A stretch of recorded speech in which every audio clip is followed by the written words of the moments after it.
નમસ્કાર મિત્રો આજની વિડીયોમાં વાત કરીશું દેશ અને દુનિયાના સુપરફાસ્ટ સમાચારની। સૌપ્રથમ વાત કરીએ તો ટેસ્લાએ 2 મિલિયન કાર રિકોલ કરી છે। ઇલોન મસ્કની કંપની ટેસ્લાએ તેની 20 લાખ કાર પરત મંગાવી છે। 2015 પછી યુએસમાં વેચાયેલી તમામ કાર કે જેમાં ઓટો પાયલટ મોડ છે તેને પરત મંગાવવામાં આવી છે।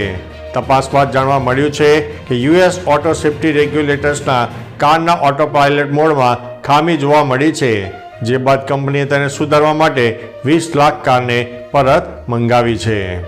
અન્ય મહત્વના સમાચારની વાત કરીએ તો લોકસભામાં 14 સાંસદોને સસ્પેન્ડ કરાયા છે। સંસદની સુરક્ષામાં ક્ષતિ મુદ્દે વિપક્ષી પાર્ટીઓએ લોકસભા અને રાજ્યસભામાં હોબાળો મચાવ્યો હતો અને ગૃહમંત્રી અમિત શાહના રાજીનામાની માગણી કરી હતી।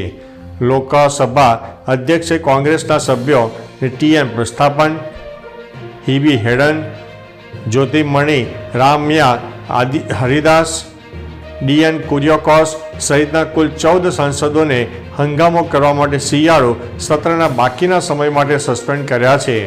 ટીએમસી સાંસદ ડેરેક બોયબ્રને રાજ્યસભામાંથી સસ્પેન્ડ કરવામાં આવ્યા હતા। અન્ય સમાચારની વાત કરીએ તો મારી સાથે 25 કરોડ લોકોને થઈ છે સજા। પાકિસ્તાનના પૂર્વ વડાપ્રધાન નવાઝ શરીફે વિપક્ષી પાર્ટીઓ પર નિશાન સાધ્યું હતું। જ્યારે મને 2018માં જેલમાં ધકેલી દેવામાં આવ્યો ત્યારે દેશના 25 કરોડ લોકોને સજા આપવા જેવું હતું। મારા પર લગાવેલા આરોપોનો ઉદ્દેશ માત્ર PMLN સરકારને તોડી પાડવાનો હતો।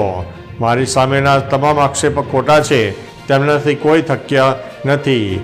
લોકોને ખબર છે કે મારા વિશે ખોટી વાતો ફેલાવવામાં આવી રહી છે। તો ચાલો મિત્રો, ફરીથી દેશ અને દુનિયાના સુપરફાસ્ટ સમાચાર લઈને મળતા રહીશો। ત્યાં સુધી અમને રજા આપશો। નમસ્તે।